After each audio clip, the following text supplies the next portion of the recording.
Paris Saint-Germain 2, Brest 2. Retour sur un match qui a été beaucoup plus compliqué que prévu. Le match avait débuté un petit peu comme d'habitude.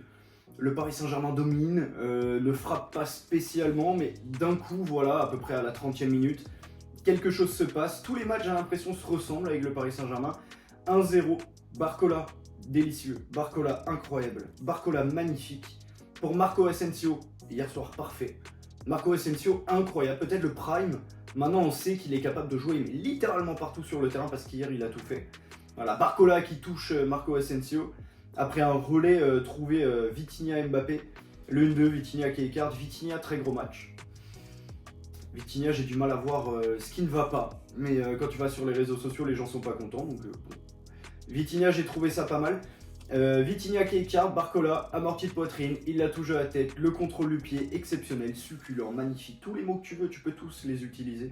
Une louche excellente pour Marco Asensio qui croise sa reprise de volée, les rebonds, petit filet magnifique 1-0. Quelques minutes plus tard, nouvelle action orchestrée par Barcola et par Asensio. La frappe est déviée par Bizot et revient à peu près sur Kolo Muani qui se bat comme un loup pour aller la chercher et qui marque 2-0 pour le Paris Saint-Germain. C'était le score à la mi-temps. Tout allait bien. Kolo Muani, d'ailleurs, Kolo Muani, j'ai apprécié à peu près son match hier. On voit bien qu'à droite, il est beaucoup plus à l'aise que devant. Sauf que le problème, c'est que mettre 90 millions sur un mec qui est là pour être la doublure d'Ousmane Dembélé et de mauvais quand il est aligné devant. Voilà. Gonzalo Ramos, c'est pareil. Hein. Si c'est pour qu'il joue 15 minutes par match, ça sert à rien de mettre des millions dessus. Retour mi-temps, le PSG ne domine plus du tout son match. Les Brestois reviennent à 2-2 avec, pour égaliser, une match GR incroyable d'un gars, je sais même plus c'est qui, mais un Brestois. Magnifique, 2-2, match mérité. Brest a presque dominé, j'ai envie de dire, le match. Brest a été meilleur, Brest a été plus fougueux, a été plus dynamique, il y avait beaucoup plus d'envie, c'était beaucoup mieux. Brest à son 2-2, c'est mérité. Maintenant, on sait, tu me diras pourquoi Brest en est là au classement. C'est tout à fait mérité, bravo à eux. Mais, évidemment, il y a toujours un mais. Dans tous les matchs, il y a toujours un mais. Voilà, quand on se fait complètement démolir par l'arbitrage, excuse-moi, mais Barcola, il n'y a pas rouge. Il n'y a jamais rouge. Mais le club va faire appel, t'inquiète pas, le club va faire appel. Mais il n'y a jamais rouge.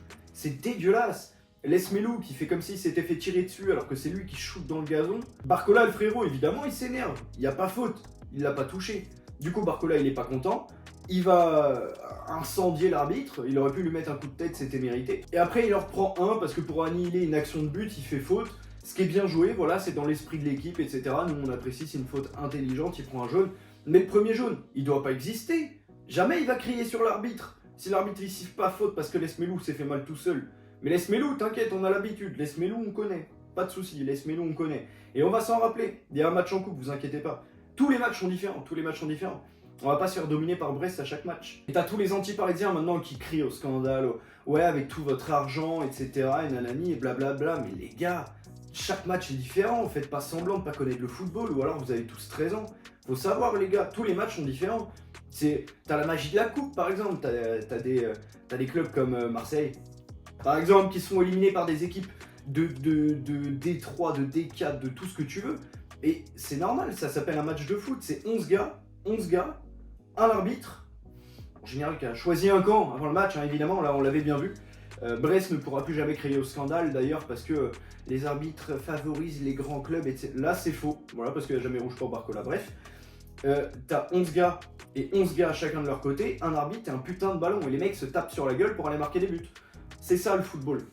Chaque match est différent. Là, bravo à Brest. Brest a totalement dominé les débats. Match magnifique de leur part. En coupe, ça sera différent. Par contre, s'il y en a bien un qui mérite qu'on parle de lui, c'est Kylian Mbappé. Mbappé horrible, Mbappé dégueulasse, Mbappé inutile, Mbappé nul. Le match de Kylian Mbappé était dégueulasse. Je prends n'importe quel mec dans la rue devant chez moi, la vie de ma mère, je le mets attaquant au Paris Saint-Germain dans ce match contre Brest, il est plus utile. Mbappé nul. Il prend la balle, il fait ce geste technique, il se prend pour CR7 2008, il nous casse les couilles avec ses passements de jambes qui ralentissent le jeu, et évidemment il perd le ballon. Et il perd le ballon une fois sur deux. T'as vu le nombre de pertes de balles? Tout ça pour que l'équipe lui mette combien? 5,5. Une meilleure note qu'un Danilo par exemple. Danilo, Danilo, le méchant Danilo, il a mis un but contre son camp. Regardez-le. Mais putain, mais tu veux qu'il fasse quoi Danilo sur l'action? Soit il joue pas, soit il laisse le mec marquer.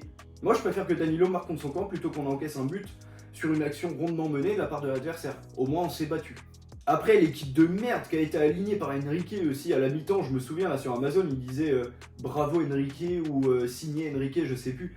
Les gars, un match c'est 90 minutes, c'est pas 45, ça pouvait pas tenir comme ça, c'était trop beau pour être vrai. T'as Warren qui se fait bazarder de partout, t'as Colomwani qui est titulaire à la place même d'un, je sais pas, d'un Mayulu, faites-nous rêver, ou même de Dembouz, c'est bon, Dembouz il peut jouer un minimum ses matchs aussi, il va pas se blesser à chaque fois, regarde le commandant Mbappé là, qui décide de jouer à chaque match. Frère, faites jouer Dembouz aussi, au pire il va se blesser. Bah écoute, c'est le foot. Mais au moins on joue tous les matchs à 100%. Me rappelle la grande époque sous Zlatan et compagnie.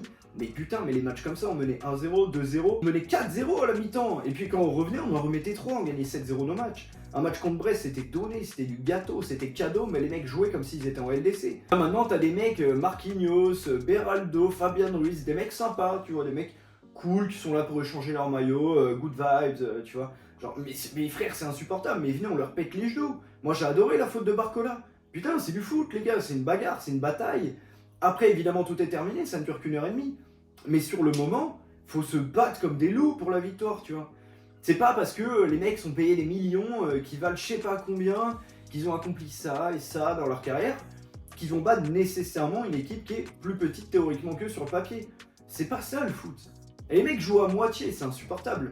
Tu m'étonnes qu'on se fait rattraper après par Brest. Bravo à Brest. Eux au moins ils ont joué à 100%. En tout cas, synthèse de tout ça, écoutez, bravo à Brest. Brest qui mérite sa place au classement et qui l'a solidifié en l'occurrence, donc c'est très bien. Le Paris Saint-Germain a toujours beaucoup d'avance sur le deuxième. Ce qui va perdurer évidemment, ne vous en faites pas. Personne ne viendra nous faire chier comme Lens l'année dernière, ça c'est sûr et certain. Si t'as réussi à te reconnaître dans certains de ces mots ou si t'as apprécié la vidéo, n'hésite pas à liker et t'abonner, je te remercie d'avance. Moi je te dis à très vite, c'était El Flaco, prenez soin de vous.